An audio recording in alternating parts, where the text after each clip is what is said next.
என்ன பாப்பா நீ வேலை வாங்குற? நீ கேக்குற? இனிமே நான் தானே கேட்கணும். காசு வேணுமா வேணாமா? ஆமா வேணும். அப்படிதான் நான் சொல்லிட்டேங்க. எப்படி சிக்கிரிக்கம் பாத்தியாப்பா? சோ போடா போயிட்டு வாடா. என்ன பாத்துட்டு இருக்க? ஐஸ்கிரீம் வாங்கிட்டு வா போ.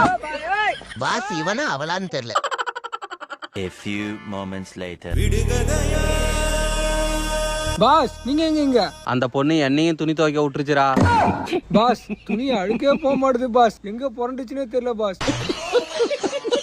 என்ன சத்தம்? ஒண்ணு இல்லம்மா சும்மா தான் பேசிட்டு இருக்கோம். அமைதியா இருக்கணும். சரிம்மா. உள்ள புச்சிக்கெல்லாம் கொடுக்கு முளைக்கும்னு நான் என்ன கனவா கண்டேன். பாஸ் என்ன பண்றீங்க? ஏன்டா பொண்ணை கூட்டு வாடானா பிரச்சனையை கூட்டு வந்திருக்கியாடா. எடுத்து துவைச்சு பாடுற அப்பதான்டா உனக்கு தெரியும். டேய் இப்பயும் ஒன்னும் பிரச்சனை இல்ல. அந்த பொண்ணுகிட்ட நைஸா பேசி வீட்டுக்கு அனுப்பி விட்டுருங்கடா. பாஸ் நாம வேணா ஓடி போயிடலாமா? எனக்கு வேற வழி தெரியல பாஸ்.